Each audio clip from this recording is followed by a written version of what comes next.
Good morning everyone. Handa na po ba tayong makinig? Um, Nais ko lang po na umayat ako. Narinig ko. Hindi, joke lang. So, nais ko lang na makinig kayo kasi itong pag-aaralan natin ngayon is something na para sa mga masaya dito yung mga taong nag-aaral ng salita ng Diyos. Kasi marami tayong matutunan dito and at the same time, dahil parang teaching siya, kailangan ko i-push na maging preaching siya. So that makarelate kayo, no? So, ayun, may gusto lang akong i-share, no? Kasi, nung last preaching ko is before nung kasal ko. So ngayon, kasal na ako.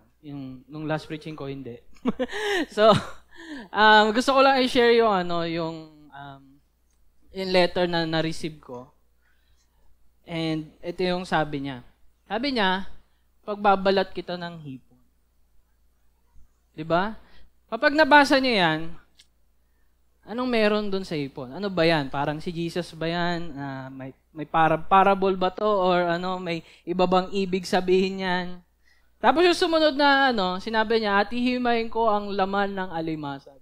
Ayun. So parang literal siya, no? So parang hindi siya parable or something. So talagang literal niya gagawin niya yung paghihimay niya ng hipon. And then, himay niya yung laman ng alimasag.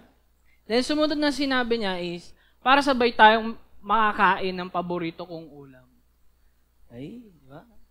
Nung una ko narinig yung mga unang words, ba't may himayin? Ano meron doon, di ba? Tapos nung narinig ko na to, kasi ito yung gusto niya, makasama akong kumain noon dahil di ako kumakain noon. Dahil ayaw mong naiistorbo ang kain. So, ayaw ko ng manghang, ayaw ko na naghihimay, kasi parang ang tagal kong kumakain, parang na-exhaust ako. Gusto ko yung tuloy-tuloy lang. Siguro kaya, tumaba ako. Kaya, ayan. Gusto ko lang matutunan nyo na sa relasyon, mahalaga na alam natin yung ibig nilang sabihin sa atin. That's why kaya laging merong pag-aaway, laging hindi pagkakaintindihan. Dahil hindi natin iniintindi sila. Ang iniintindi natin, tayo. And yun yung nature ng kasalanan sa buhay ng tao. Hindi nature ng tao, kundi nature ng kasalanan ng tao sa atin. That's why, sa relationship, mahalaga na naintindihan natin sila. Be filled with humility. Na kapag hindi mo siya gets, huwag mo lang, huwag ka na mag-interpret kung ano yung ibig niyang sabihin. Why not? Tanungin mo na lang agad, anong ibig mong sabihin? Or para sa mga nagsasalita, sabihin mo na agad yung ibig mong sabihin. So, ganun tayo magpakita ng humility sa bawat isa. Unless mas ma-pride ka, kasi for example, sa pamilya, mas may authority ang magulang, kaya mas ma-pride ka kaysa sa anak mo para tanungin sila, or sabihin, or kung ano yung kailangan nila. Then, ganun din kasi lumaki tayo ng, sa pamilyang, hindi pala share, kinikim-kim. Yan. So, kapag kinikim-kim mo yun, more on, medyo ma-pride ka, and hindi ka humble to say yung kung ano yung meron ka. No? Next is, tayo ang magtanong, syempre. Let them interpret themselves. Hindi ikaw yung mag-interpret. Kaya ang dami nag-aaway. May sabihin lang ako, galit na siya. Diba? Tapos, hindi ka na makapag-explain kasi yun na yung nasa isip niya. Diba? So, maging maingat din tayo and at the same time, hayaan natin na sila yung mag-interpret. Then, ano ang context o history nila? So, yung kanina, nalaman natin kung bakit ako paghihimayin niya. Kasi, ang history is, ang context is, hindi ako kumakain ng pahirapan, yung nahihirapan ako. So, mahalaga na alam natin yung kwento. Kaya minsan, kapag tinatanong ko si Meme, meron siyang kinikwento sa akin. Tapos, bakit niya ginawa yun? Lagi kong tanong. Parang gusto kong buuin yung kwento dun sa kinikwento niya. Bakit niya sinabi yun? Sasabihin niya lang sa akin is, di ko natanong eh. Parang hindi mo alam kung ano ibig niyang sabihin kasi di niya natanong. So, mahalaga na sa isang conversation, Mahalagang nagtatanong talaga tayo. Ayan, nagtatanong para malaman natin yung context. Yun, number 3, no? Number 4 is, at doon natin sila mas makikilala. Paano mo makikilala ang isang tao na tahimik? Ang hirap. At hindi nagsasalita. Pwede kang hindi siya nagsasalita, pinagsaserve ka niya, on your mind, mahal niya ako. Pero in her mind, para next time, ikaw ang gumawa para sa akin. So, iba-iba. Kaya mahalaga na nagsasalita tayo. No? Bilang image bearer ng Panginoon, na nagsasalita, at yung salita niya ang kanyang kapangyarihan na tayo magsalita para sa isa't isa. No? So, ano yung punto ko dito? Kasi dapat ganun natin basahin yung Biblia natin. Read with humility. Let Scripture interpret Scripture. Consider the context and use a Christ-centered lens. Para makilala si Jesus. Minsan kasi nagbabasa tayo, gusto mo may motivation ka na para mas maging magaling ka about sa Biblia, para masabi sa ibang tao na mali sila, o para makita mo kung ano yung kailangan mo para mapunta sa langit, or good works na kailangan mo. Pero actually, ang mahalaga doon is kung sino yung nagsasabi sa'yo. Ano yung ibig niya sabihin? Ano ba yung gusto niya? Ano yung gusto ng Panginoon para sa atin? Katulad ng gusto ni Mayan para sa akin, na sabay kaming kumain nung hipon at alimasag. At the same time, I'm happy. And merong hope. Kasi hindi pa siya nangyayari. Actually. Dahil wala po kaming rep. Yung rep namin is malakas kumonsumo. Hindi na namin binuksan. So, hindi po kami makapaghipon at alimasag. So, there's a hope, no? And yun din, sa pagdating sa pagbabasa ng Revelation. No? So, yun yung ating topic for this morning. So, yung 7 letters to the 7 churches, or letters to the 7 churches. So, before we start, let us pray. Heavenly Father, Panginoon, marami pong salamat sa magang ito na pinagkaloob mo sa bawat isa. Dalangin ko, Panginoon, na ang salita mo, ikaw lamang, Panginoon, ang makita, magrema sa kanilang puso. Lord, kami ay iyong gabayan. Kasama ako, Panginoon, na matuto, Panginoon, sa iyong salita. Mamold nito yung puso naming matigas. Palambutin, Panginoon. Lord, naway ikaw ang siyang makita ng bawat isa na siyang kailangan ng aming buhay, ang aming puso. Lord, humble us as we read your word. And patawarin niyo po kami sa aming katigasan at kasalanan, Panginoon. Lalo na ako na nandito sa harapan. Kaya, Panginoon, ikaw po ang siyang mag-guide, ikaw ang mag-flow, Panginoon, sa bawat buhay ng bawat isa. Kaya, Panginoon, sa'yo ko na po binabahala lahat ng mangyayari for this morning. Sa pangalan ni Jesus. Amen. Okay. So, dahil ako ang una, pasensya na kayo, mahaba ang aking introduction meron ako introduction para sa series and introduction para sa topic ko talaga. Tapos, topic ko. That's why, pag-aaralan natin yung book of Revelations. Actually, hindi siya Revelation. Revelations lang, hindi Revelations. Revelation. Okay? Hindi ko kayo inaano. Pero kasi akala ko rin Baka ko lang, no? Kaya ko nilagay. Actually, revelation lang siya. So, may isang ni-reveal. Hindi marami. Let's keep that in mind, no? So, ito yung ating topic for this morning.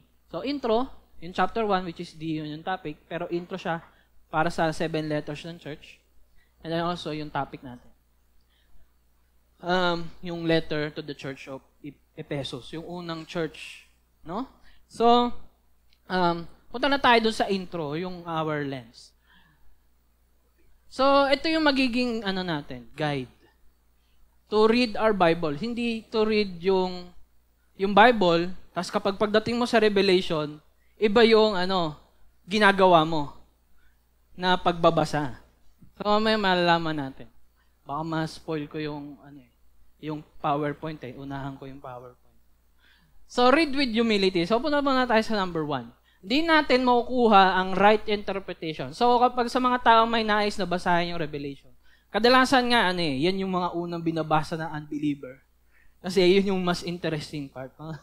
Ano kaya mangyayari sa future? Yun yung laging nais ng puso natin yung malaman kung ano yung mangyari. Para maiwasan mo or para ma-amaze ka kung anong mangyayari talaga ba, di ba? So, di natin makuha yung right interpretation sa mga mahirap na symbols or baka wala tayong makuhang siguradong sagot. So, be humble. Huwag mo nang ipilit kapag walang sagot. Kasi nga, okay, parang lang yan pagkilala sa Diyos. Hindi mo maisisiksik sa maliit mong utak, o sa English, sa finite mong mind, yung infinite God. So, ganun din sa lahat ng mysterious na hindi natin ma-interpret. So, pwede nating bigyan yon ng, for example, meron tayong word na makita. Pwede natin siyang bigyan ng many interpretations, pero hindi sila 100% na interpretation. Dahil, wala namang sinabi si Lord, or wala siya sa Bible. So, be humble. Sabihin na lang natin, ito lang pwede kong sabihin dyan, pero hindi ako sure. Kasi si Lord lang makapagsabi. Hindi lamang ang understanding ang makukuha natin dito, kundi pati warnings and wisdom. Minsan, ini-skip lang natin yung warning. Gusto lang kasi natin makita kung ano yung mangyayari doon. Pero, ayun nga, hindi lang siya basta understanding. Pati warnings. Siyempre, kapag may warnings, may kailangan kang gawin, and that is wisdom. No? Hindi tayo ang mag-interpret ng Revelation, kundi ang Scripture itself.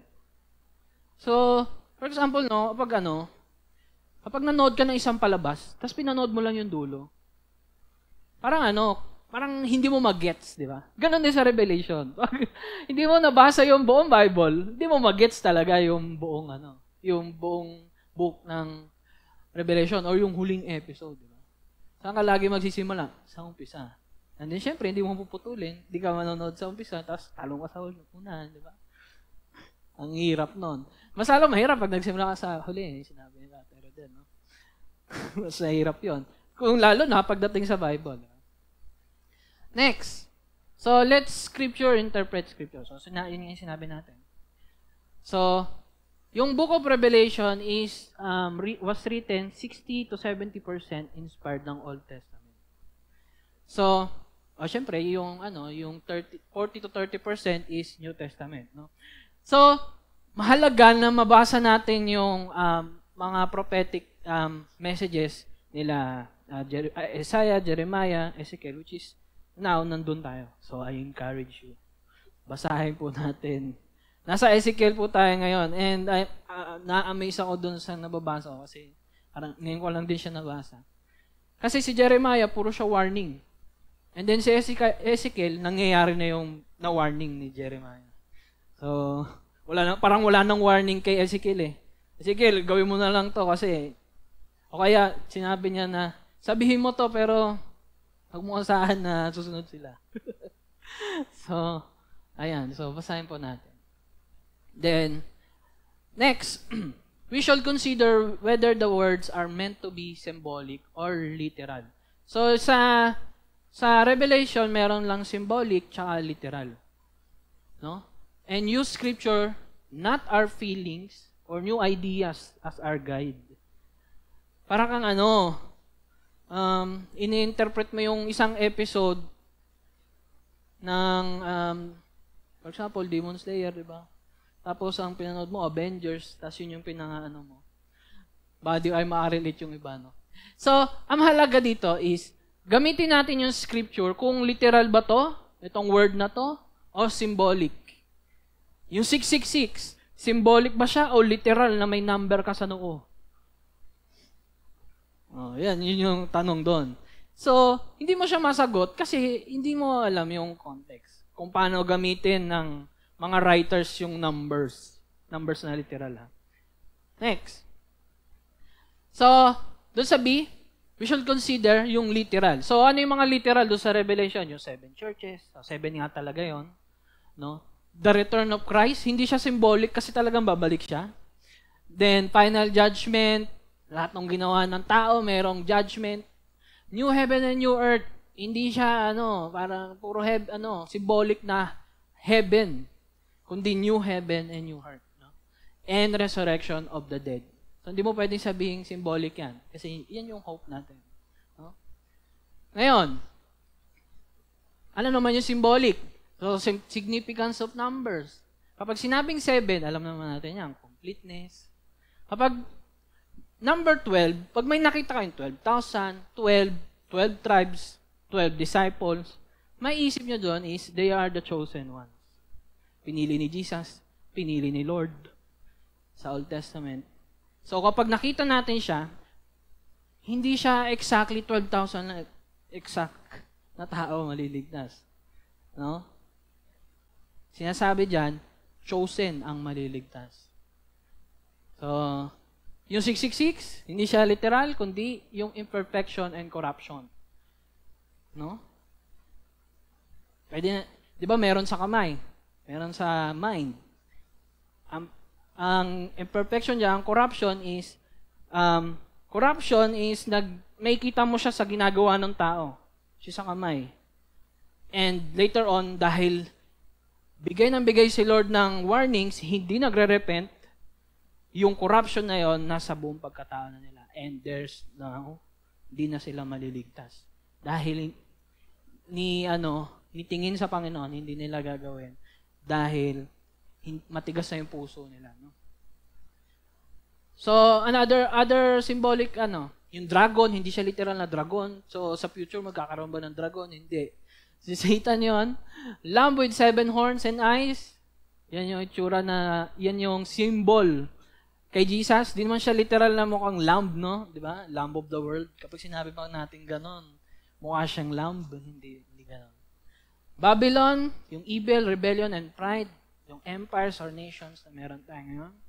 And beast, hindi siya literal na beast, pero mga asal beast. So, yung mga timely leaders and self-proclaimed prophets or leaders and churches. So, binibigay ko to so that kapag tinuloy niyong basahin after nung series natin. Yung series natin hanggang chapter 3 lang. After 4, kayo na bahala. Hindi na, mahirap i-topic dito yun sa church or for teaching siya. So, kapag binasa niyo siya, ito yung inyong mga guide, no? So, please be aware sa mga lahat ng magpipreach na susunod. No? So, letter C, history. So, kapag binasa natin yung Revelation, history echoes through time. Hindi history repeats itself. Hindi siya literal na nagre-repeat. But echoes. Kumbaga, parang deja vu. Parang umulit na to. May World War I. Kasi may World War II. So, ba't siya naulit? So, hindi ko masisisi kung magkakaroon ng pang 3. No? And I hope and I pray ang nais ng Panginoon na mangyari. Okay. Kasi sabi sa Ecclesiastes 1:9, what has been will be again, what has been done will be done again, and there is nothing new under the sun. Hanggang nasa under tayo ng sun. Kaya that's why sa new creation, wala ng sun. Dahil hindi na ma-repeat yung na-repeat na dati. While habang nandito tayo sa temporary earth and sun, mauulit na mauulit ang ginagawa ng tao. Kasi ang kasalanan ng tao, yun pa din. From the start. From Genesis 3. To be like God. So there is nothing new under the sun. So kapag may nakita kayo sa Revelation na eto, hindi pa to nangyari. Eto, nangyari na. Actually, yung nabasa nyong nangyari na, mauulit-ulit siya. At mauulit ng mauulit hanggang sa dumating ang Panginoon. Nainiwala ba tayo? So, ito yung pinanghahawakan ko, no? To interpret yung mga lahat ng lumabas doon. It's either spiritual, may flying beast, or yung aeroplano, no? So, marami tayong interpretations dyan, pero hindi siya 100%. Yun nga. Dahil ang Panginoon ang magsasabi kung ano yun. There's nothing new under sun. If nangyari na, for sure mangyayari ulit hanggat di pa dumadating muli si Jesus. No? So, history echoes through time. Kapag yun yung basahin nyo sa Revelation. No? So, part of Revelation, nangyari na sa first century and maulit siya ng maulit through time. Sa ibang form lang, physically. Spiritually lang. Lagi nyo tatandaan, habang merong physical na mundo, merong spiritual sa behind it. Hindi natin makita. Pero there's an ongoing battle. Akala mo, natitempt ka lang, mag-isa ka lang. Pero may nag-iispadahan na pala na spiritual sa likod mo, no? Yun ang imagination ko, no? Pero yun yung hindi yung angel or demon na nagbabangayan, pero baka nag-aaway nga sila, no? So, ayun. Next. This book reveals two things.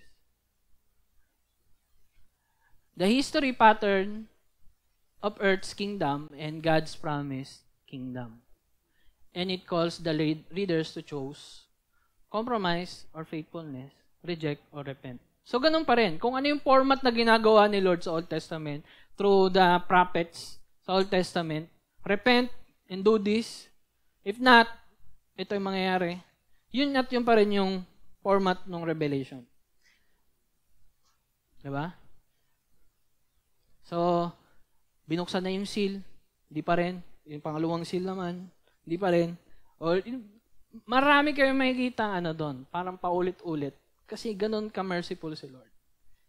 Imagine, ganun din yung ginawa ni Lord sa Israel. Na hanggang sa naging puno na ang salop, di ba? Nung cup of wrath ni Lord. Next, hindi ko na papatagalin yan. Consider the context. No? So, yung pangatlo natin. So, yung Revelation in Greek means apocalypsis or apocalypse. Hindi siya ibig sabihin na destruction ng mundo, end of time, 2012, na magugunaw na ang mundo, apocalypse. Ang ibig sabihin ng apocalypse is disclosure of truth. I-reveal yung katotohanan. Sabihin yung katotohanan. Revelation of something. So kapag sinabing apocalypse, hindi magugunaw ang mundo. Kundi malalaman na natin ang katotohanan. Then also, ang context ng Revelation is, it is a disputed book. Noong mga first century, second century, pinagtatalunan nila or iniisip nila kung idadagdag ba nila yung Revelation sa book, sa canon ng Bible. Pinagtalunan nila yan, una kasi hindi nila sure kung sinong John na. Si John the Beloved ba to? Kasi kung si John to, sasabihin niyang the Beloved. Pero hindi niya sinabi. So parang hindi siya ito. So, hindi sila sure, pero si John yon. Parang John Juan de la Cruz lang. Parang ganon. So, hindi nila sure kung sino yung author. And siyempre, yung unusual symbolic content nung laman ng Revelation, difficult to interpret dahil sa visions. Hindi nila ma-interpret, nahirapan sila yung symbols, yung dragons, numbers, etc. At ang ang ayaw lang talaga nila doon is it will lead to dangerous interpretation. So, alam ko galing sa Revelation na book yung God the Mother na religion. So, yun yung takot nila. Pero syempre, kahit anong iwas natin, kung yun yung desire ng tao na maging against kay Lord, gagawa sila, gagawa. Hindi man yan galing sa Revelation na book or kahit sa mga sources yan. Gagawa at gagawa sila ng against kay Lord. No? Then, number 3. So, bakit nila tinanggap? Because many church fathers, mga theologian, defended and supported yung Revelation kasi nag-focus sila sa promise na muling pagbalik ni Jesus. So, sa pagbabasa ng Revelation, good to know. Merong dragon, merong beast, 666, good to know. Pero ang pinakamahalaga doon is yung huli. Revelation 20 hanggang 22. Pagbabalik ni Kristo. Hindi yung rapture, yung yung inaabangan natin. Ang inaabangan natin, yung pagdating ni Kristo at yung new heaven and new earth. Kasi kapag dati naisip ko, ano meron sa rapture? Lilipad. Punta ng langit. Ano sa langit, puro puti lang naman doon. Ang gagawin ko doon. Diba?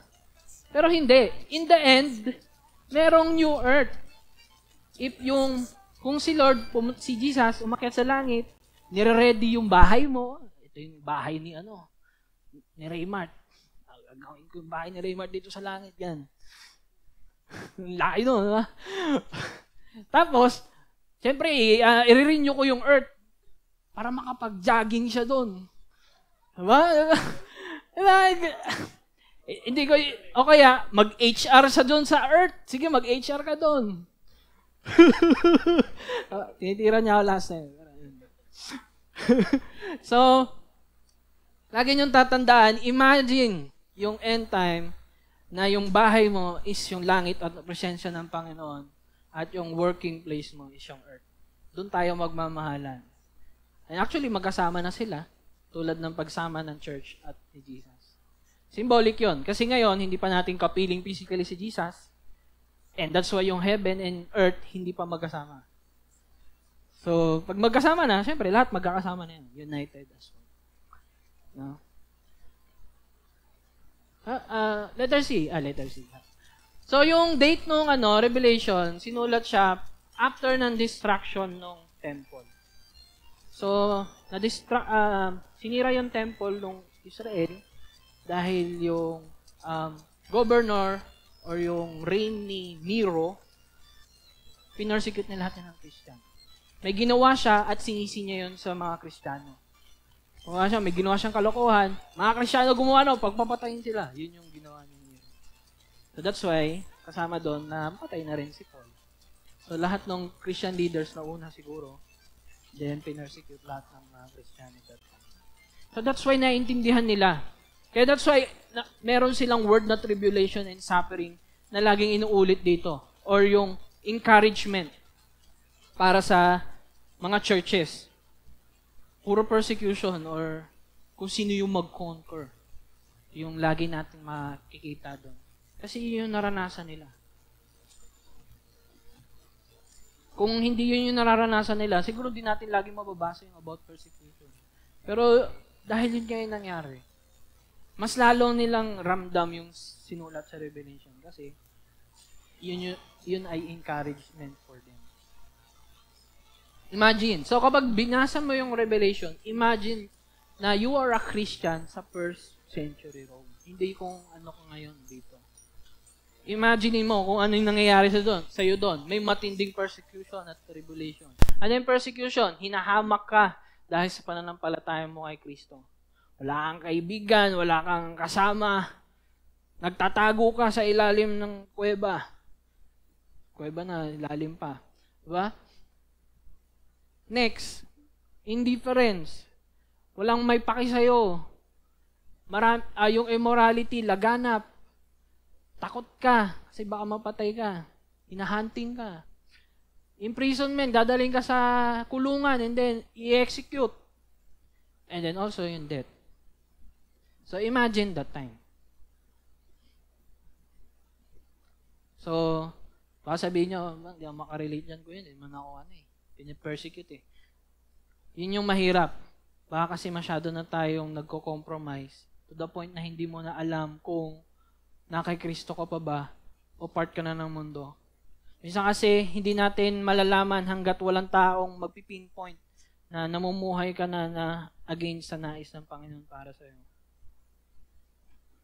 Mas pinapanood mo yung TikTok mo ngayon, yung mga sumasayo doon, yung mga vlogs nila about sa yaman nila. Ayaw na nila dito sa Pilipinas, pumunta ng ibang bansa, naiinggit ka. So kung ako sa inyo, guys, huwag na kayo mag-social media. Mas magbabad tayo sa salita ng Panginoon, which is we encourage you all. Ano nangyayari sa social media? Naiinggit ka. And kapag naiinggit ka, yung selfishness mo, na-trigger. And then, ang mangyayari? Magsisikap ka, magtrabaho, mag-OT ng Sabado, i-OT ko pa yung Sunday, para yung buhay ko maging maayos. hindi masakit. Kasi yung persecution, suffering, masakit yun, Jesus. Ayaw ko nun. Pwede naman maging Christian na masarap yung buhay, di ba? Masakit maging Kristiyano, guys. So kung hindi ka nasasaktan ngayon, baka may question mark doon sa pagiging Kristiyano. Kasi we can say in our words na we are a Christian, I follow you, Jesus. You died for me. Alam mo yung gospel. Pero yung works mo, pag kasama mo yung mga kaibigan mo, hindi mo bukang bibig na ikaw ay niligtas ng Panginoon. You don't care na nasa ganun silang sitwasyon. Or, isa kang taong tahimik, wala kang kaibigan. Kasi ayaw mo rin maging against sa kung ano yung ginagawa nila. Ba't ko nasasabi yon? Kasi ako yon. Guys. Hindi lang kayo. Me as pastors, mas mabigat yon para sa akin. And I hope and I pray na ma-comfort kayo ni Lord. And ako. No? Temptation to renounce faith and death. Yun yung ginagawa ng social media ngayon. Hindi ka pini-persecute physically. Pinapakita sa'yo na kapag hindi ito yung ginagawa mo, hindi ka belong. Hindi ka masaya. And para nilang tinitweak na para i-renounce mo yung faith mo. Ito yung sundan mo, yung mga idol mong vlogger or yung mga pina-follow mo. Or yung trabahong lagi mong pinagtutuunan ng pansin. Para sa mga matatanda naman. Or yung mga matatandang nasa social media na rin. Okay? Or sa Shopee. Yeah? Okay. So, the whole letter is for the 7 churches. Yung letter ng Revelation, para siya sa 7 churches. Hindi siya para sa future na ikaw or ano. Hindi siya message para malaman ng future o para matakot ka. Pag nabasa mo yun, natapos mo yun, din takot ka. Mali yung pagkabasa mo. Or, binasa mo siya para maiwasan yung pwedeng mangyari. Dati, nung medyo new pa lang ako sa faith, sabi ko, Lord, pwede ko bang ipag-pray yung revelation na di mangyari? Pwede ba yun? Parang pwede naman, pero dahil ito yung nangyari, ito yung nakasulat, mangyayari talaga. But this whole book is an encouragement. Encouragement siya for the church. For the persecuted churches. So, dahil church tayo, makaka-relate tayo dito. And also, yung message dyan, message din sa atin ni Lord. So, yung iba dyan, inaantok na. Unat-unat muna tayo. Taas muna natin kamay natin, guys. Taas natin. Ayan. Mabubuo na yung spirit ball. Alam nyo ba, napanood ko lang, kapag tinaas mo yung kamay mo, yung dugong na iipon dito, mabalik sa puso mo ng mas mabilis. Tama ba? Tama ba sa mga doktor dyan? Napanood ko lang eh. Tama. So, mahalaga na tinataas natin yung kamay natin. Okay. Tama na. Baba nyo na. Medyo may... wala naman. Okay pa. So, number 4, use a Christ-centered lens. No? Kaya Revelation yung title niya, kasi yun yung unang word ng book. Chapter 1, verse 1. The revelation of Jesus Christ. Hindi revelation ng future mo, revelation ng pwede mangyari sa'yo, revelation ni Satan, kung ano mangyari sa kanya, revelation ng kung ano mangyayari sa'yo sa impyerno. Hindi. Revelation siya ni Jesus Christ. So kapag binasa mo siya at hindi si Jesus Christ yung pakay mo, para kang nakipag-date nang hindi siya yung pakay mo. Iba yung pakay mo. Next, ang encouragement ni Jesus sa church ay mas makilala pa natin siya. Imagine mo, kapag nag-i-encourage ka, anong sinasabi mo? Ito gawin mo, huwag mong gawin niya, huwag mong gawin yan. Pero si Jesus, ang ginawa niya, ito ginawa ko para sa'yo.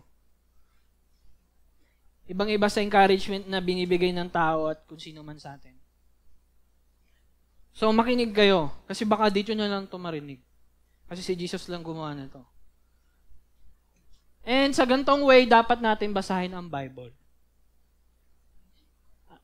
Pag nagbabasa tayo ng Bible, anong rason mo? Para makasunod kay Tatay Rodel. Baka sa Christmas party, sa end year, meron siyang ibigay sa akin kapag natapos ko yung Bible reading. Iba na yon. Or para mas magaling ako kay Kuya Raymart pagdating sa Bible. Or para maligtas ako. Hindi yan, guys. Ligtas ka na, kaya ka magbabasa. Ligtas ka na, nakikipagrelasyon na sa iyo ang Panginoon, kaya dapat kilalanin mo yung nakikipagrelasyon sa iyo na Diyos. Anong ginagawa mo? Nakikipagrelasyon ka sa gawa ng mundo, hindi sa Panginoon. Okay. So, ito yung lens natin. So, always be reminded of that. Dapat si Kristo ang hanapin natin sa Bible. That's why kapag nag-highlight ako, hina-highlight ko yung ginawa ni Lord, kung sino siya. Kahit saan sa chapter, may kita mo yun. Pero kung hindi yun yung may kita mo, aantokin ka. Kasi hindi mo siya hinahanap. Meron ba dito ang naghahanap, inantok? Diba? Hinahanap mo yung nawawala mong cellphone. Inaantok ka ba during that time? Di ba? Mas ganado kang hanapin, di ba? Bakit si Jesus din natin ganun gawin? Nasa pangalawa pa lang tayo. Kalahati. So, ito yung, alam nyo na yung lens nyo. Basahin ng may humility. I-interpret gamit din yung scripture. So, babasahin mo siya para ma-interpret mo yung revelation. Diba? Then, ano nga yung isa? Yun, consider mo yung context, bakit nasulat ng writer yun. And then, dapat si Jesus yung hanapin mo. No? So, yung number 4, yun yung focus natin, si Jesus. Sabi mo, Jesus. Yung hindi nagsalita, di nakikinig. Sabi mo, Jesus. Yan. Sa Book of Revelation na tayo. Sa chapter 1, ito yung sinabi, the revelation of Jesus Christ, which God gave Him to show to us, servant the things that must soon take place. Must soon take place. So, mangyayari na siya agad. So, nangyari na siya nung 1st century, 2nd century. He made it known by sending His angel to His servant John. So, tingnan niyo yung mga highlight ko. No? Anong kulay? Red. Yan. So, yung unang highlight, H1. So, ano ko lang to. Para, kasi ang hirap drawing katulad nung kay Tatay Rodel So, H1, always remember na ang title ay revelation, hindi revelation. Apocalypse means to reveal something. So, na-topic ko na yon. Doon naman tayo sa pangalawang highlight. That must soon take place. Mangyayari agad at it doesn't mean na hindi mauulit muli. Huwag mong sabihin na, nangyari na to, gera. So, susunod, famine. Tapos death. Hindi. May gera pa rin ngayon. Pansin nyo ba? Hindi lang dito. May tagutom. Hindi nababalita yon. Pestilence. May mga salot ba? Parang oo, kuya. Pero alam mo yon, diba? Highlight number 3, yung He. Sino yung He? Si God or maybe God the Father Himself. Kasi, di ba, which God? Then, yung angel, ang ibig sabihin ng angel, sa Greek, angelos. Parang si Kuya Jello lang. Pero marami. Which means, messenger. Messenger. So, pag nakita niyo si Kuya Jello, baka may message siya sa'yo. Tingnan mo yung messenger. So, sa Greek nung messenger app mo, ang pangalan nun, angel. Binuksan mo na ba yung angel mo? Messenger pala yon. So, sino yung messenger na yon? Kasi ang kausap dito ni Jesus, si Jesus. So, kapag may sinabing angel sa Bible, mag-isip tayo, si Jesus ba to o yung literal na angel? Kasi, sa time ni Jesus, sinasabi niya, siya yung pinadala ni Lord to reveal yung message. So, He is also an angel. A messenger, kung alam natin yung meaning ng angel. So, kung papansin nyo, hindi mahalaga kung yung may pakpak ba o si Jesus yan. Ang mahalaga, ang dala niyang message, which is galing sa Panginoon. No? So, hindi tayo nanghahunting ng angels dito or demons kapag nagbasa kayo ng Revelation. Who bore witness to the word of God and to the testimony of Jesus Christ, even to all that he saw. Blessed is the one who reads aloud the words of this prophecy, and blessed are those who hear and who keep what is written in it. Blessed the one who reads. Ibig sabihin ng blessed, makarios sa Greek, which means happy. Nag-search ako sa Bible, may word bang happy? Wala. Puro blessed lang.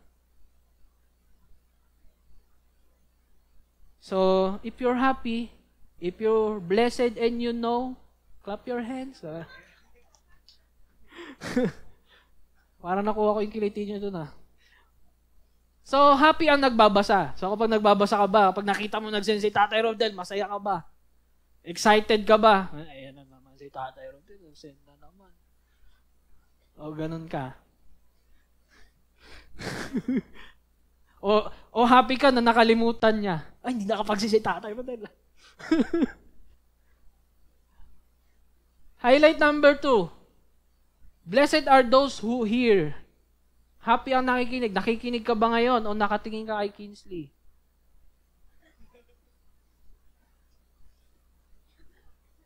Happy ka ba? Na lagi ka pupunta ng church at ang goal mo makarinig ng praise and worship at ng Word of God. O baka Word of God ka lang kasi late ka dumadating. Or hindi ka na dumadating. Kasi puyat ako sa kakascroll Or happy ka na sumusunod sa Panginoon. Lagi niyong tatandaan na ang pagsunod sa Panginoon, to follow Christ, ay masaya. Not physically, but spiritually. No? Because there's hope. Kahit masakit na. John, to the 7 churches that are in Asia. Nasa Asia tayo, baka tayo yan. So, grace to you and peace from Him who is and who was and who is to come. And from the 7 spirits who are born before His throne, and from Jesus Christ, the faithful witness, the firstborn of the dead, siya muling nabuhay, and the ruler of kings on earth. Hindi ko na explain lahat, no? Pero, itong verse 2 to 3, ay 4 to 5, ang introduction nito ay encouragement niya para sa atin ay ang grace and peace na nagmumula kung sino. Sabi mo, sino? Kung sino ang triune God. Nakita nyo ba yung Trinity sa dalawang verse na yan? Yung unang highlight si God the Father, who is, who was, and is to come. Ang nais ng Panginoon, ang will ng Father, ang mangyayari from the beginning hanggang sa nandito tayo ngayon at in the end. Then yung highlight number 2, from the 7 spirits. Si Holy Spirit yon. Yung iba nagugulat, 7 spirits, 7 ba si Holy Spirit? Malalaman natin mamaya, kasi yung 7 spirit na yon, yun yung bawat spirit na nasa church, na 7 churches. So dahil may 7 churches, may 7 spirit. And we know na ang bawat church is a whole body. So kahit ilang spirits man yan, si Holy Spirit pa rin yan. So always be reminded of that. No? Kasi lagi nyo makikita yung 7 spirits na yan. Then, God the Son, si Jesus Christ. Ngayon, nung nagsulat si John, ang encouragement niya para sa mga persecute, ipakilala kung sino yung Diyos. Baka kasi, kaya ka nadadown ngayon, hindi mo ganong kakilalang si Lord. Minsan kasi kaya tayo hirap maka-move on, mahirap tayo maka-move on sa galit na naramdaman, sa hiya or anything else, kasi hindi mo inaalala kung sino si Lord para sa iyo. Ayan yung goal ni John. Dapat alam natin kung sino. Ayan ako sinabi yung sino. Then next verses, to Him who loves us. Mahal tayo. Has freed us from our sins by His blood and made us kingdom, priest to His God and Father. To Him be the glory and dominion forever and ever. Amen. Ang introduction ni John is pakilala kung sino si Lord at kung ano yung ginawa ni Lord para sa atin. Lagi niyong tatandaan kung sino siya at kung ano yung ginawa niya para sa atin. Yan yung encouragement talaga ni Lord para sa atin. Closing prayer na tayo. Okay na ata yung ganun. Pero mas anayin pa natin. Lagi niyong tatandaan, ang dalawang main focus dito para ma-encourage ay, tayo ay, through reminding us who God was, is, and is to come. And what He has done, still doing, and will do for us.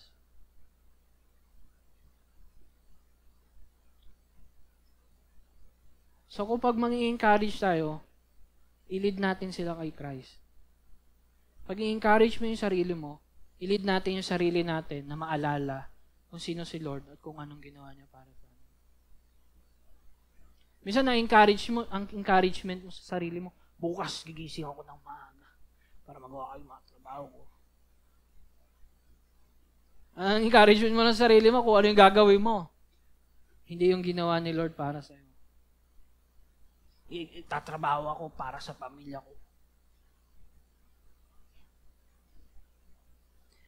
Evaluate po natin.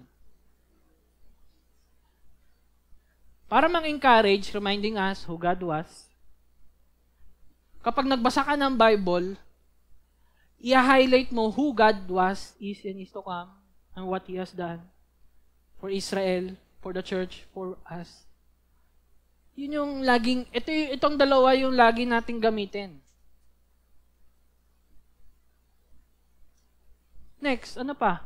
Kapag nag-worship ka, ano yung highlight sa'yo? Ano yung inaalala mo? Inaalala mo yung chords? Inaalala mo yung tono ni Ira? Diba? O inaalala mo kung sino si Lord at kung ano yung ginawa niya? Ano yung pinapakinggan mong kanta? Kanta ni Taylor Swift? Kanta ni, Ogie Alcacid?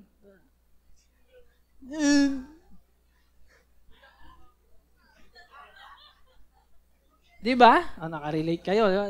Ganyan yung pag-preach, guys. Dapat makarelate kayo. So, dapat yung worship and lifestyle natin, hindi lang dito sa church, kundi sa pang-araw-araw mong buhay, maalala mo kung sino si Lord at kung anong ginawa niya para sa iyo. Na-encourage ba tayo, guys?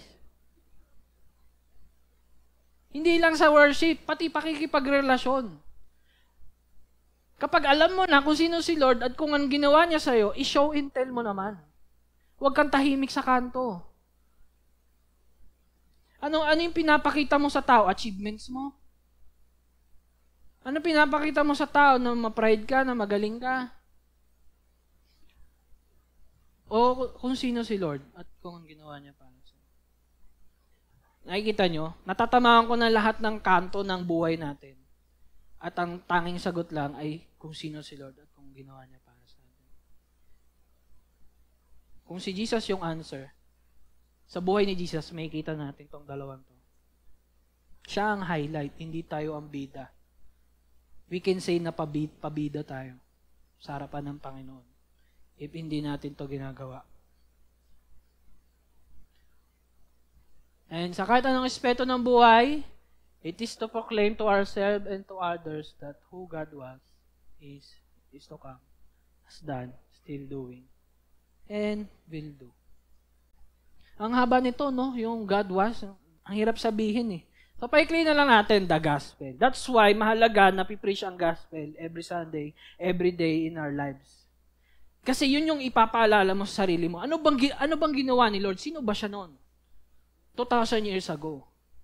Para ma-encourage ko, matulungan ko yung sarili ko sa pamagitan ng salita ng Panginoon. Kaya mahalaga ang gospel sa bawat tao. Kasi kung hindi mo rin alam yan, ano sasabihin mo? Diba? Ano yung gospel? Jesus lived, bled, died, and rose from the dead. And throughout Jesus' life, nakita natin kung sino siya at kung ano yung ginawa niya para sa atin. Tingin nyo ba yung ginawa ni Jesus dati for salvation lang? Hindi, para yon sa buhay nating lahat. Buhay mo, buhay ko. Kung ano man yung ginagawa mo, para yun doon. That's why Jesus is the answer.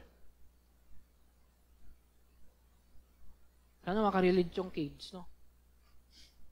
Pero yun nga, sa madaling salita, through the gospel, tayo magkakaroon ng Christ-centered na pamumuhay. Iba sa atin magsasabi, Christ-centered yung relationship namin. Pero alam mo ba yung gospel?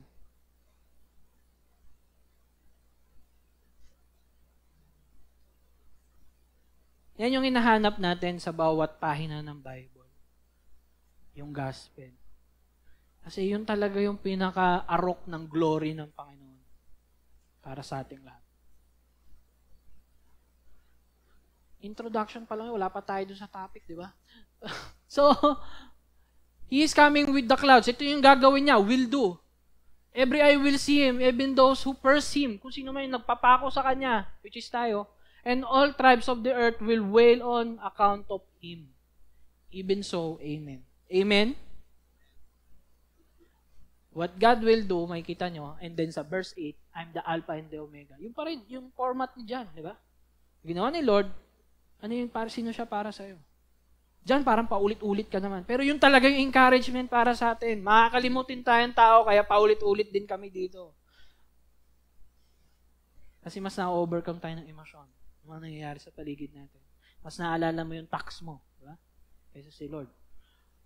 God was the creator, is our salvation, and will restore the creation. Yan yung was and is to come. So if you're hurt by the past, present, or future, suffering is temporary with Him. Yan yung pinapakita ni John. Temporary lang kay Lord. Kapag na kay Lord tayo, temporary lang suffering. But without Him, it's forever. Imagine mo yung sakit na nararamdaman mo ngayon will last forever. Yun yung ayaw ni Lord na mangyari sa'yo. And then you still continue to be unrepentant sa lahat ng ginagawa mo ngayon. Evaluate natin yung sarili natin. Are we repentant or unrepentant?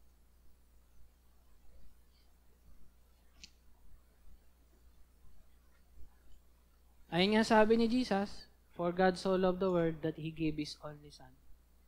At whoever believes in Him should not perish but have eternal life. Para makaalis tayo sa suffering na ayaw ni Lord, na ayaw din natin, ang nais lang natin ay maniwala kung sino siya at kung ano yung ginawa niya para sa atin. Maniwala ka lang doon. Kaso mahirap kasi maraming pinapaniwala sa atin ng social media. No? Kaya Christian, hindi ikaw, lahat tayo, magtiis, mag-endure, mag-persevere, stand firm sa faith, and remember that Christ is our rock. Kapag sinabing rock, siya yung hindi matitipag sa buhay mo. Matibag man lahat, mawala man lahat sa atin, si Jesus lang ang matitira sa buhay natin. He is the foundation. Gumuho man yung building, yung foundation nandun pa din. Gumuho ka man, feeling mo depressed ka, kasi yun yung tingin mo sa depression, sobrang lungkot. Hindi mawawala sa buhay mo si Jesus. Kahit nasa CR ka, nandun si Jesus. Nasa iyo. Kaya huwag ka matakot pumunta sa likod kapag gabi sa CR. Kasama mo si Jesus. Sinabi ko nga kahapon sa Bible study namin. Anong ginagawa ni Satan ngayon sa mga kabataan ngayon? Pinapaalis kayo sa pundasyon sa pamamagitan ng mainggit kayo sa vlogger. Mainggit kayo doon sa mga nangyayari doon sa social media. Gawin mo to, gawin mo yan. Huwag ka nang sumunod dyan kay Jesus. Ngayon, ang tanong ko sa inyo, anong laman nung social media nyo? About ba kay Lord o about sa mga taong nasa paligid nyo? Kasi ako, pinipilit kong i-like yung mga nagpipreach. Ganyan. Para kapag gumanon ako, Lord, sige. Hindi madalas yung contractor pero dahil naganap na siya yun. Ayun, so, ito yung sumunod na verse, 9 to 11. Your brother and partner in tribulation and the kingdom and the patient endurance that are in Jesus was on the island called Patmos on account of the word of God. Dami niya sinabi dito, pero sabi niya, I was in the Spirit on the Lord's day and I heard behind me a loud voice like a trumpet. So, hindi angel yung kumausap sa kanya. Diyos. Diba? And then, saying, write this to the 7 churches. Yan yung mga nakalista dyan. So, yung the Lord's Day, Sunday. So, naniniwala rin ako na darating si Jesus ng Sunday. Pero, yun lang. So, nangyayari, ano ba? Makapansin nyo, yung partner in tribulation. Ibig sabihin, yung tribulation, nag-i-start na doon sa time niya. Hindi ito yung parang, hindi pa nangyayari yung tribulation. Actually, nangyayari na siya. Feeling mo lang, hindi. Then, tingnan nyo rin yung sinabi dito, and I heard behind me a loud voice like a trumpet. Sa Revelation, always be aware yung heard tsaka saw. Kasi may naririnig for example, ito yung pinakamaganda. Yung may tanong about dun sa 144,000 na maliligtas. Yun yung narinig ni John. Kapag nakita nyo, heard. Tapos nung pagtingin niya, there was, every tribe and nation worshiping the Lord. So, ang ibig sabihin no, 144,000, hindi siya exact. Kasi nung nakita ni John, every nation, every tribe, every language, nag-worship sa Lord. So, always be, abangan nyo yung mga ganito, heard. Kasi nagkaiba. May narinig si John, trumpet, pagtingin niya, hindi trumpet. So, ganun yung pagbabasa ng Revelation. So, then I turned to see the voice that was speaking to me, and on turning, I saw 7 golden lampstands. Ano nakita niya? Si Lord o yung lampstand? Yung lampstand, hindi trumpet. So, tingnan din natin, no? So, ngayon, isa-isay natin to. Ito yung nakita niya. Kinuha ko lang yung picture. Dahil yung picture walang, paa. Nilagyan ko ng paa, no? Hindi nyo nakita, no? So, nice editing ba? So, yung golden lampstand, symbolically, yun yung church. So, may kita natin yung interpretation sa verse 20 nito. So, mamaya yun. Son of man. So, in the midst of the lampstand, one like a son of man. So, sa gitna ng lampstand, merong tao. So, son of man, si Jesus yon. Kasi tinawag ni Jesus na son of man. Sarili niya. So, clothed with a long robe with a golden sash. Bakit? White. Di mahilig si Lord ng black. Lagi ako naka-black Pero hindi. So, ang ibig sabihin yon, ayun pa pala, mids. Mapapansin nyo, kung ang lampstand is churches, si Jesus nandun, ibig sabihin ng mids, He is all present, omnipresent. So, ito na, tinitignan natin kung sino si Lord, Diba, yun yung goal ng encouragement. Kung sino si Lord. So, He is all present and omnipresent or omnipresence. Yung long robe, pinapakita nun yung sovereignty niya, righteousness and purity. So, ang pinagbasihan ko, syempre, verse, no? So, tignan niyo yung mga verse. Then, sabi, the hairs of his head were white. Ay, hindi pala black yung buhok niya, no? Like white wool, like snow. His eyes were like a flame of fire. Tingnan nyo, literal to. Hindi. Kasi, symbolic symbol yung pinapakita ni Lord kay John, no?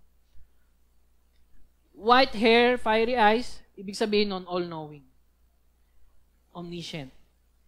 So, makikita natin yung mga verse na kapag gray na yung buhok ng isang matanda, it means wisdom. Pero hindi gray yung kay Jesus. Yung buhok niya, white, it means na mas greater yung alam niya kaysa sa atin, no? Then, yung eyes. Tingnan ko yung eyes sa Bible, no? Ang lagi nakikita ni Lord, yung ginagawa ng tao.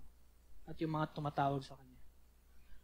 Yung tumatawag sa Kanya, yung humihingi ng tulong sa Kanya, ay yung nakikita niyang ginagawa is yung kasalanan ng tao, yung corruption. Next, His feet were like burnished bronze, refined in furnace, and his voice was like the roar of many waters. Kaya kung dinagdag yung paa, kasi nandun yung verse. So, yung bronze spit, ibig sabihin nun, wrath of God for sin and evil. Anong gagamitin ni Lord para i-crush yung serpent? Pit. Bakit bronze? Ano yung ginagamit sa temple para sunugin yung bull offerings, so yung mga offerings? Yung altar of the burnt offering. So, may kita nyo, gawa yun sa bronze. So, may kita nyo, dun sinusunog 24 hours yung bull, pag binasa nyo yung Leviticus, and dun pinapakita yung galit ni Lord sa kasalanan. So, kaya bronze spit. No, yun yung interpretation ko dyan. Voice like roar of many waters. So, pinapakita nun that He is all-powerful. He is God. Siya yung laging nagpapakita doon sa mga prophets with that voice like of many waters. No? Picturean nyo na. Kasi dapat makuha nyo to, guys. Lalo na sa mga pastors kasi mauulit ang mga words na to doon sa bawat letters. No? Kaya ako to sinasama. Ay, di nasama. Sige, picturean mo na. Yan. Meron pa. Sorry guys, mag-extend tayo. Wala pa naman 12. Pasensya nyo na. In his right hand, he held 7 stars. Sa kamay niya, may 7 stars. From his mouth came a sharp 2-edged sword, and his face was like the sun shining in full strength. Yung 7 stars, ininterpret ni Jesus na yun ay angel or head pastor ng church. Kung sino yung nagme-message dito. Kung sino yung messenger. Kaya angel, no? Then yung sharp 2-edged sword, lagi natin nakita yan, naririnig sa Hebrews. Pero hindi natin alam bakit dalawang edged sword. Ba't dalawang edge? Kasi yung Word of God, merong law and grace. Pag pinuntahan niyo yung John 1:17, yung law came from Moses, but grace and truth from Jesus Christ. So always remember na yung law, kinukonvict ka niya. Pinipenetrate niya yung heart niya, di ba? Di ba sabi sa Hebrews? Pinipenetrate niya yung soul and heart ng isang tao. So pinipenetrate ng law na hindi ka umabot sa standard ng Panginoon. At yung pangalawang panaksak is grasya. Para maging ma-humble down ka na ito yung kailangan mo. Grasya ng Panginoon. Katotohanan. Huh? That's why yung word ng Panginoon, pinatay tayo. Pinatay sa kasalanan, sabi sa Romans 7. Face like sun shining. So dito natin makikita na yung glory ni Lord. Bakit ko sinabing favor? Kasi that time, kapag nakita mo yung liwanag ng mukha ni God, mamamatay ka. Yun yung basic knowledge about it. Pero ngayon, kapag nakikita mo na siya, nakita ni John, yung favor ni Lord nandun na sa tao. Kasi nakita niya na. So, uniqueness and holiness. So, nakita natin yan doon. Ngayon, alam na natin yung mga to. So, kapag nabasa nyo siya, please be reminded of that. And then, yung last paragraph ng chapter, when I saw, I fell at his feet as though dead. But he laid his right hand on me, saying, Fear not, I am the first and the last. And the living one, I died, and behold, I am live forever, and I have the keys of death and Hades. Pwede naman sabihin ni Jesus, fear not, di ka naman mamamatay. Pero ang sinabi niya, fear not, sinabi niya kung sino siya at kung ano yung ginawa niya. Bumabalik pa rin ako doon, no, sa gospel. Sa who God was and kung ano yung ginawa ni Lord. Then verse 19, nandiyan naman sasabi yung the mystery of the 7 stars that you saw in my right hand, the 7 golden lampstand, the 7 stars are the angels. It's either ang interpretation dyan, meron talagang angel sa background. Or may pastor sa bawat church na hawak ni Lord. No? And the 7 lampstands are the 7 churches. So, ibig sabihin nito, ang hawak lang ni Lord yung pastor or yung angel. No. Because we are united as one. Kung sino man hawak ni Lord. No? Hawak din niya. So, ayun. Na-exhaust na ako dun sa introduction ng chapter 1. So, ito yung kapag nakita mo ba si Lord, ano yung gagawin mo? Sa time ni Jesus, ang ginawa nila kay Jesus, tinest nila, yung mga Pariseo. Talaga ba Jesus ganto? Pero ang isang Kristiyano o isang tagasunod ni Jesus, ang unang laging respond is to kneel down and worship the Lord. Hindi ka pipiglas. No? Talaga mapapabow down ka. So, letter to the Church of Ephesus. Ito na yung natin, topic. Para sa mga pastors, ito yung format ng 7 letters. Merong addressee to the angel of the church. Right. Merong identification. The words of him.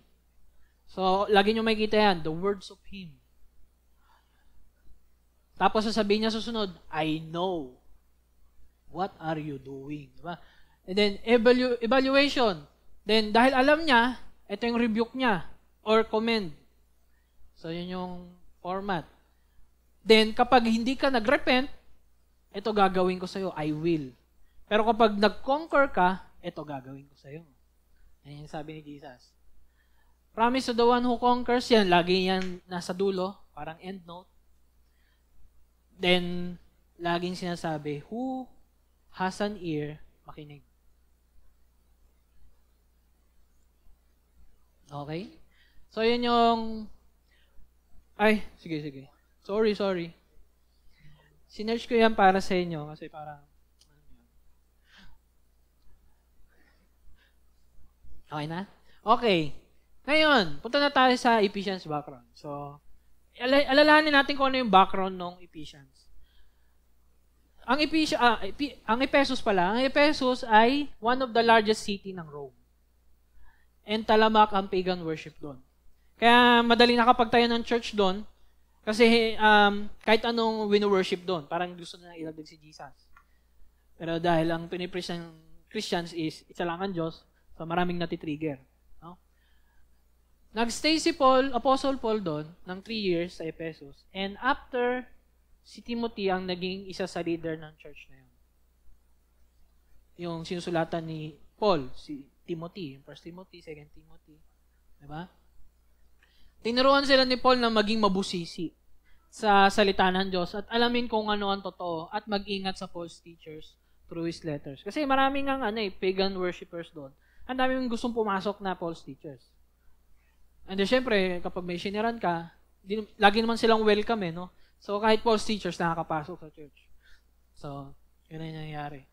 That's why, after ng 3 years, kahit nakakulong na si Paul, nagsusulat siya sa Ephesians, 1 Timothy, and 2 Timothy. Ito yung mga huling letters niya bago mamatay si Paul. Then, nung namatay si Paul, si John naman nagstay sa Ephesus. And then, nung wala na siya doon sa Ephesus, nagsulat din siya. Kaya yung Book of John para sa Ephesus. Ngayon, kung ang Ephesus ay maalam sa Word of God, kapag binasa niyo yung John, ano yung pinupunto niya doon? Pag binasa niyo yung John, pinapakita doon kung sino si Lord at kung anong ginawa niya, di ba? Which is the gospel. Ibig sabihin, yung church na yan, hindi doon nakafocus. 1 John and 2 John and 3 John, yan yung mga nakuha ng church na yan. So, yan yung initial background ng Ephesians, ng Ephesus. Ito na yung verse 1. To the angel of the church in Ephesus, right? I can say na itong message na to para rin sa pastor. Parang directly sa pastor. Kasi angel of the church No? The words of him who holds the 7 stars in his right hand. I can say na pinapakita ni Lord dito yung authority niya. Pastors, hindi tayo ang authority sa loob ng church. Si Jesus Christ. That's why kapag minsan may kinokorek ako, parang gusto kong laging pumunta muna sa Bible. Ito yung sabi ni Jesus parang gano'n na lang. Who walks among the 7 golden lampstands. So, if angels yung 7 stars, and all of us ay messenger ng word ni Lord. So, hindi lang yan basta sa pastor. Lahat tayo nagiging messenger ng word. No? Ito ang encouragement ni Paul sa'yo. For I am sure that neither death nor life, nor angels, nor rulers, nor things present, nor things to come, nor powers, nor height, nor depth, nor anything else in all creation will be able to separate us from the love of God in Christ Jesus from our Lord. Kaya na-mention yung hold. The words of Him who holds the 7 stars. Kahit kailan di ka makawala doon. Kapag nandun ka. Pero kung wala ka doon, initially, wala ka talaga doon. Diba? Pero yun lang. Kung sa tingin mo, malayo ka sa Panginoon, ito ang verse para sa'yo.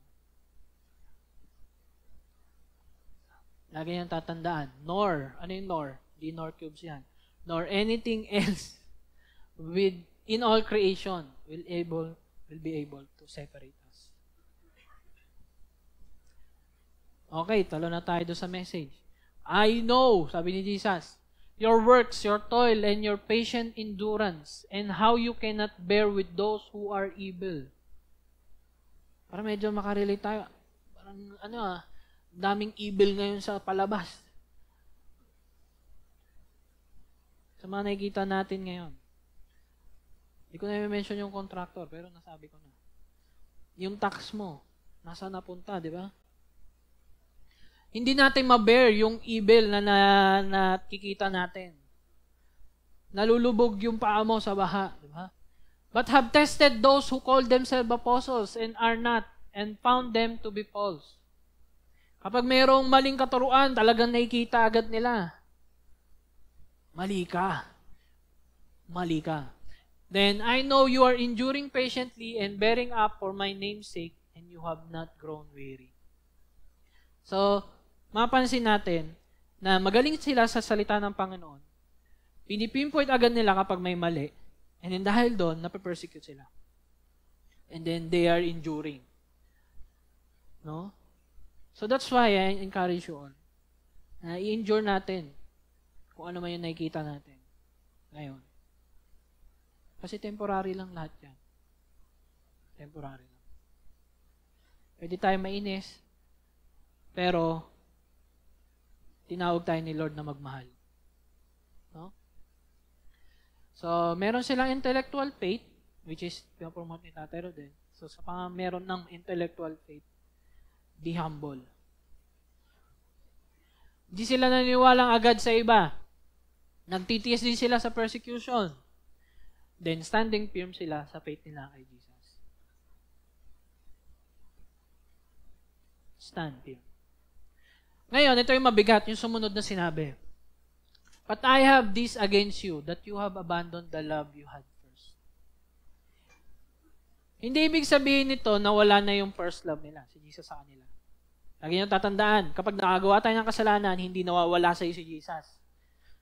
Christians. Nandun siya, hindi siya umaalis. No? Mali na isipin na follower ka ni Jesus, tapos kapag nagkasala ka, wala na siya sa iyo. Parang on and off lang, parang switch. Ay, labas muna ako sa puso mo, Lawrence. Kasala ka eh. Mahirap yun sa relasyon. Kapag gumawa ng kasalanan yung karelasyon mo, tas aalis ka, masakit yun, even though may nagawa silang mali. Always remember, kapag may nagawang mali ang isang tao, huwag natin silang iwanan. Sabi sa Hebrews 13:5, never will I leave you, never will forsake you. Hindi ka niya iiwan. No? Then sabi niya sa Romans, in the same way, the Spirit helps us in our weakness. Kapag umalis siya, hindi ka niya matutulungan. So, wag na nating i-invite yung Holy Spirit kasi nasa iyo na. Pag gusto mo siyang maramdaman, basahin mo yung Bible. Lord, gusto ko itang maramdaman. Hindi ka naman nagbabasa ng Bible.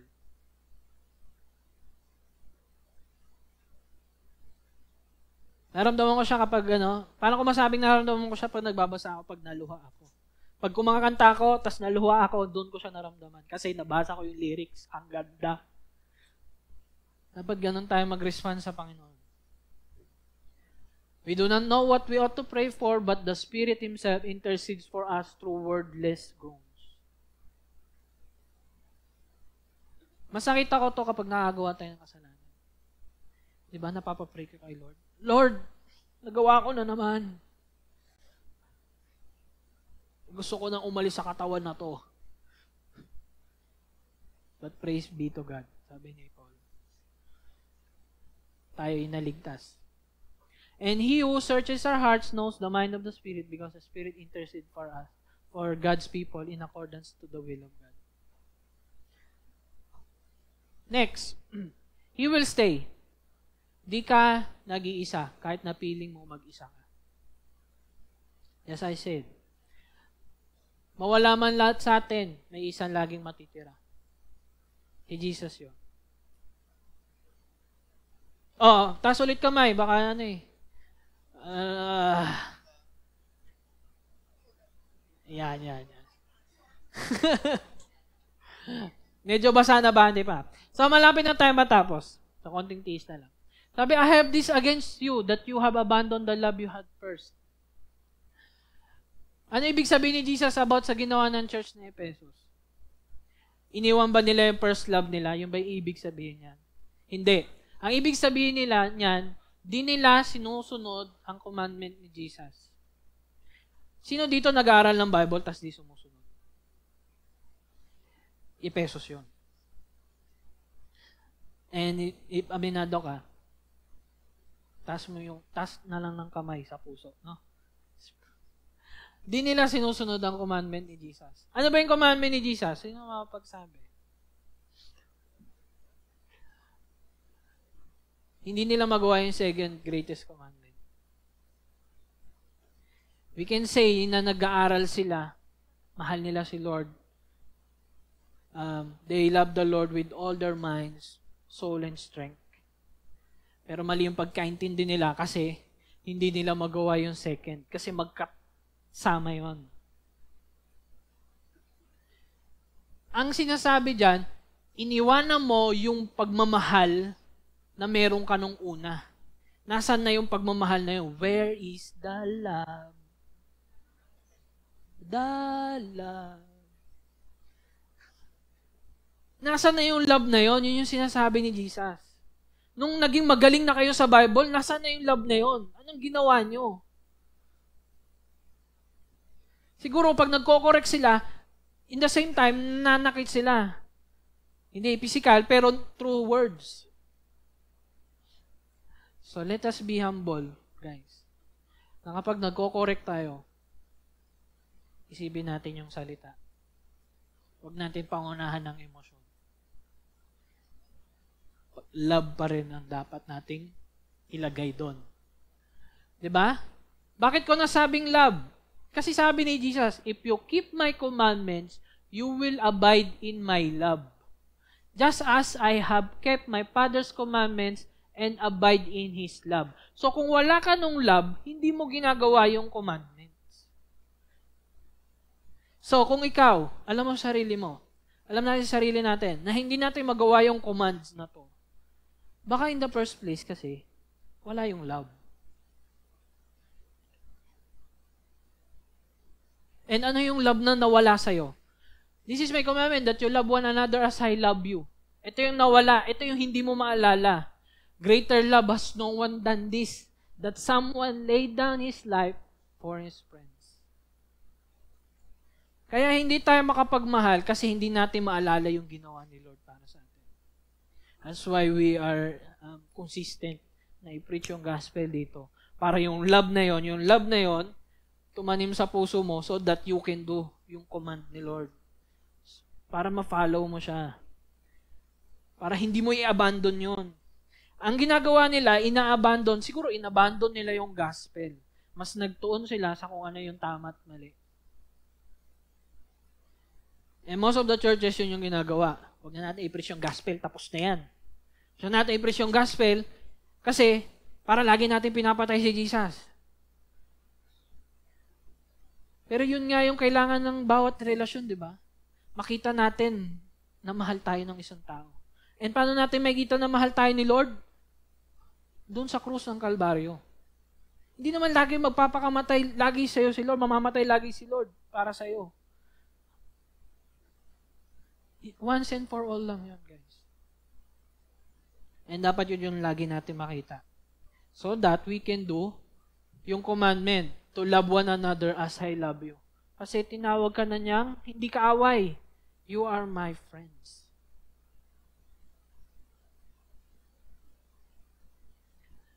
If you do what I command you. No? So, ang tanong, do we love your neighbor? Do we love our neighbor? Enemies and strangers. Puro lang ba tayo church? Puro lang ba tayo Bible reading? Para sa mga nagba-Bible reading. Nag-iisip ba tayo kung paano mamahalin yung mga tao sa paligid natin?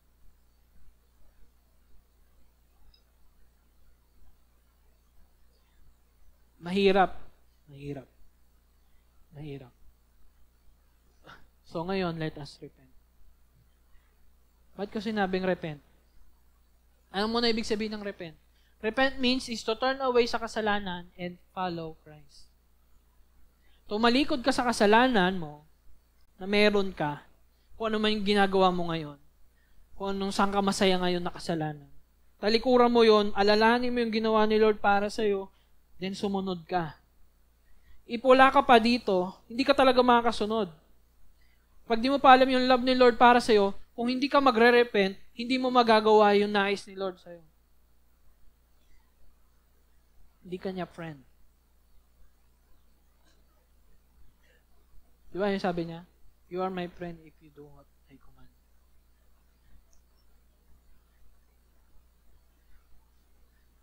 Bakit repent? Kasi yun yung sinabi niya. Remember therefore from where you have fallen. Repent and do the works you did at first.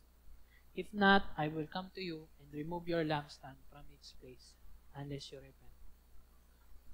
Turn away. Talikuran na natin yung pagiging selfish. Maging babad sa social media. At mag-isip kung ano yung pwede nating gawin sa mga tao na sa paligid natin. Ngayon, if unrepentant ka, umatigas ang puso natin.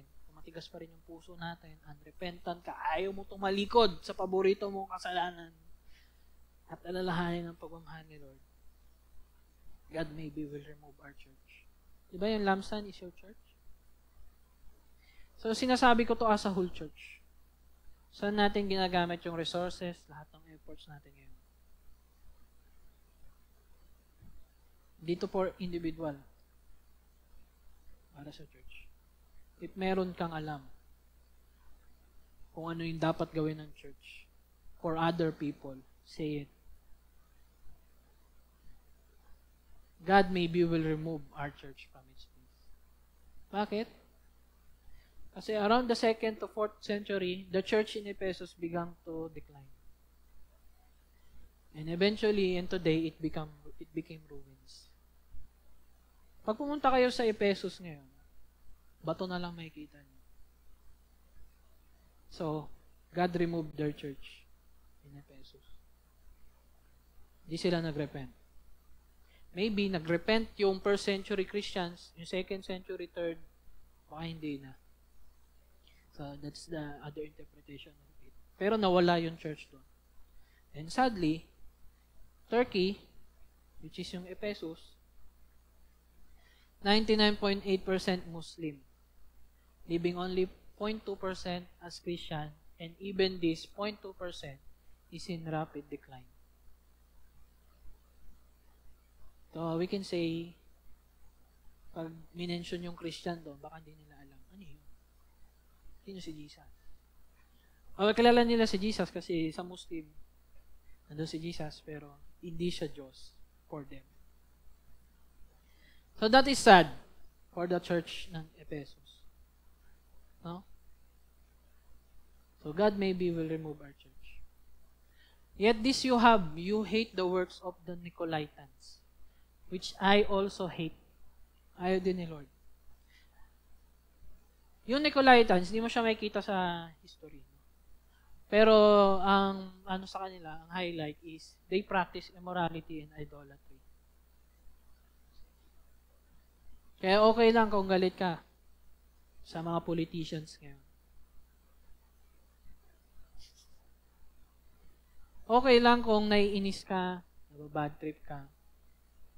Pero ang tanong, it is commendable na hate natin ng injustices and immorality. Hate din ni Lord yun. Pero ang tanong, yung taong gumawa ba nun, mahal pa rin ba natin? Meron ba tayong love for them tulad ng ginawa ni Jesus for us? Kasi we are once immoral and sumasamba sa Diyos-Diyosan ng ating katawan, ng ating mga nais at gusto. Pwede natin i-hate yung ginawa nila, pero wag yung mismong tao.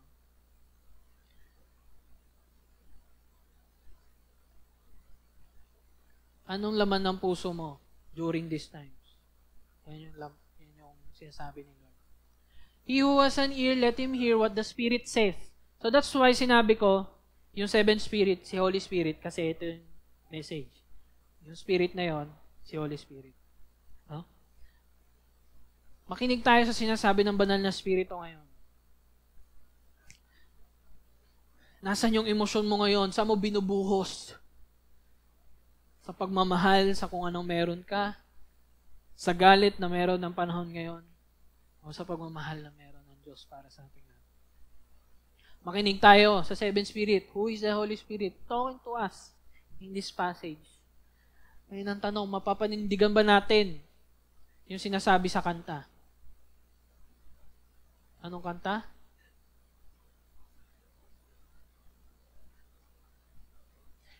Binibirit mo pa. Pero ginagawa mo ba? Kahit masakit, mamahalin mo ba yung taong nasa paligid mo? Timely, no? Nakikita mo yung mga politicians, tapos ito yung sumisikat na kanta.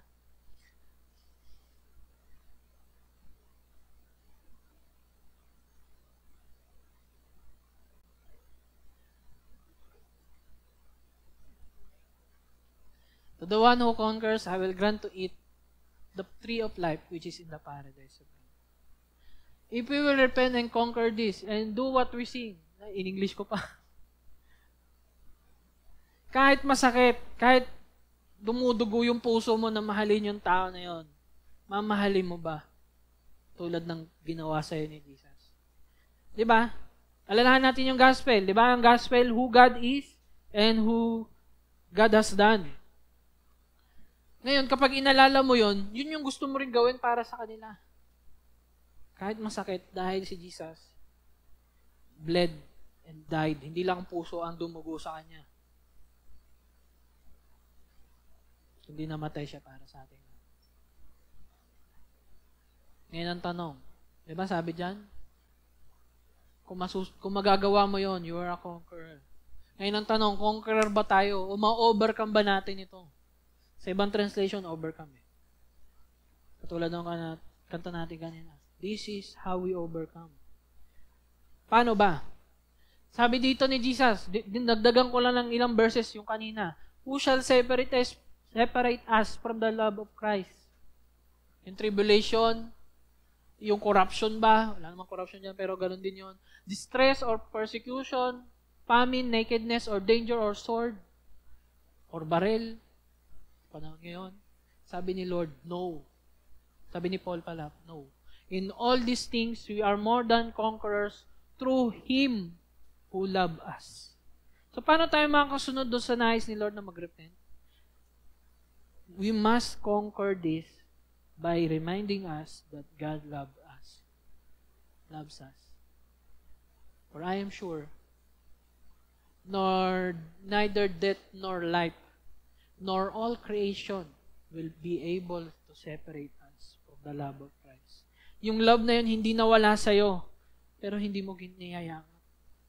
That's why hirap na hirap tayo magmahal ng ibang tao. Hirap tayo magpatawad. Hirap tayong i-let go yung galit, yung puot, dun sa mga tao nakakainis.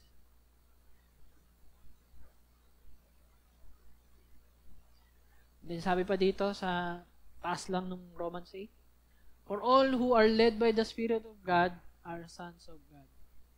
For you do not receive the spirit of slavery to fall back into fear, but you have received the spirit of adoption. Tayo ay anak na ng Diyos. Anong sabi sa Beatitude? If we are peacemakers, we are called the sons of God. Ano yun? Di ba?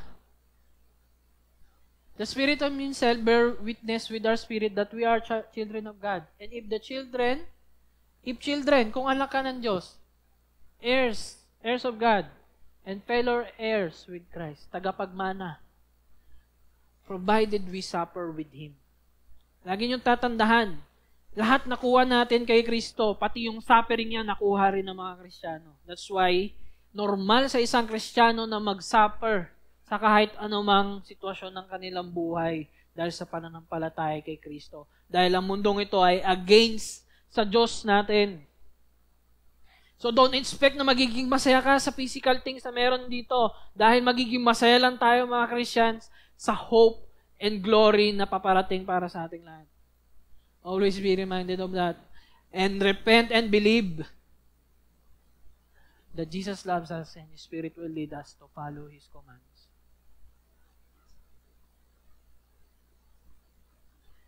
Ulit-ulit lang naman yung mga sinabi ko. No? Diba? Loves you. The Spirit will never leave you, will lead you. No? Diba? Thankful ba tayo? Kaya thanks be to God who gives us the victory through our Lord Jesus Christ. Kaya, conqueror tayo. Kapag binasa mo yon, we are conqueror, hindi dahil nakakapagmahal ka o nagagawa mo yung sinasabi ni Jesus, kundi dahil sa victory na binigay ni Jesus Christ for us. Ito yung love na nandito. Ito yung nagbigay sa atin ng victory. Therefore, my beloved brothers and sisters, be steadfast, immovable, always abounding in the work of the Lord, knowing that in the Lord your labor is not in vain. Imagine magkasama yan dalawang verse na yan. Kasi it is for the persecuted church. Para sa mga tao na iinggit sa yaman ng mundo.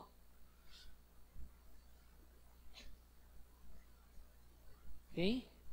Kaya mahirap pagmahal.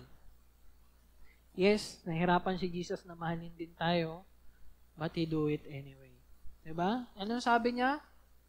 This is my commandment, love one another, because greater love has no one than this, that someone laid down his life for his friends. Kaibigan ba natin si Jesus? Ngayon, if conqueror na tayo at victorious na, if ikaw yan, through Jesus Christ, for sure we will receive the eternal life. Makakain tayo ng fruit of life. Yung magbibigay sa atin ng satisfaction na di na tayo mauhaw, di na maugutom. So kung ano ang meron ng mundong ito. Imaginein mo na lang the possibility na makasama ang Panginoon habang buhay. Ngayon, if ikaw to, if tinawag kang engineer, contractor, dapat gawin mo yung trabaho mo. Umasta ka kung sino tayo. Umasta tayo kung sino tayo. If you are a conqueror, you know you love, na mahal ka ng Panginoon, umasta ka na mahal ka ng Panginoon. Hindi yung umaasa ka na kung sino ka dati. Dahil meron na tayong bagong identity sa piling ng Panginoong Jesus. At yun ay pagiging victorious sa kasalanan, sa selfishness na meron tayo. Amen po ba? Amen. Let us pray. Heavenly Father, Panginoon, marami pong salamat sa lahat. Sige, tayo muna tayo. Sa lahat, Panginoon, na pinagkaloob mo sa aming buhay, Panginoon. Maraming salamat, Panginoon, sa pagmamahal na pinakita mo sa amin 1,000 years ago, Panginoon, upang magpatuloy, Panginoon, na talikuran yung kasalanan namin at sumunod sa iyo. Tunay nga, Panginoon, na hindi mo kami iniwan. Hindi mo kami pinabayaan, Panginoon. Kaya, dalangin ko, Panginoon, paalala mo palagi sa amin kung sino ka at kung ano yung ginawa mo para sa amin so that magawa namin yung nais mo bilang kaibigan, bilang ama, bilang Diyos na aming sinasamba. Lord, bigyan niyo po kami ng pusong nagtitiis sa sakit na naranasan namin ngayon. Lord, bigyan mo kami ng puso na naghihintay, na may expectation, na balang araw, Panginoon, you will restore everything na ayaw namin, Panginoon. And remind us, Panginoon, always, kung sino ka. You are the good shepherd, Panginoon. You are the bread of life, Panginoon. You are the light of this world. Binigyan niyo po kami ng bagong katawan bilang anak ng Diyos. I pray, Panginoon, bilang anak ng Diyos, umasta kami ng anak mo. Hindi kami umasta na bilang anak ng mundong ito, kundi anak ng Diyos na nagligtas at mahal sa amin ng buo. Hanggang mamatay upang kami maligtas, mabayaran ng utang, malaking utang, baon sa utang na kasalanan, Panginoon. Maraming salamat at kami bayad na, kami ay ligtas na dahil sa anak mong si Jesus. I pray, Panginoon, kapag umuwi kami, kapag patuloy namin kung ano yung ginagawa namin trabaho, Panginoon, let us be reminded, Panginoon, to read your word, mag-pray always, maalala yung pagmamahal mo, kung sino ka in our lives. And He will never leave us nor forsake us. Feel us this love, Panginoon, na kailangan namin so that mamahal namin yung mga taong hindi ka mahal-mahal. Mga taong nasa paligid namin. Kapag dumating yung mataas na emosyon, galit, puot, Panginoon, ilid mo yung aming heart na tumibok, Panginoon, at ang lumabas sa aming katawan na yung pagmamahal na nagmumula sa iyo. Lord, thank you, Panginoon, dahil you're still pushing us. And I hope and I pray, Panginoon, that this church will last, Panginoon, until ng muli mong pagbabalik. Kaya, Panginoon, I pray for each and every one of us na maranasan namin, makita namin kung sino ka. That's why this is the benediction na need naming marinig. Always, Panginoon, every Sunday. Taas natin mga kamay, receive who God is and what He will do for us. For the good Lord bless. May the Lord bless and keep you. May His face shine through Jesus Christ, shine upon you, and be gracious unto you. And may His Spirit lift up His countenance and give us always this peace na kailangan ng ating puso sa magulong mundong ito. Thank you, Lord Jesus Christ, for you have given us the privilege, Panginoon, the right, Panginoon, na ma-access ang iyong presensya through this prayer, Panginoon. Maranasan ng peace and love and grace, Panginoon, na nagmumula sa iyo. Thank you, Lord, Panginoon, as we go home, Panginoon, samahan mo po kami, protektahan mo po kami ng iyong banal na Espiritu habang sinusugod namin ang bagyo ng mundo ito. Lord, give us the opportunity na mahalin yung mga taong makakasalamuhan namin so that we know that we are your friends because we follow your commands. Thank you, Lord. This is our prayer by the guide of the Holy Spirit and through His Son who gave His life for us. In Jesus' name.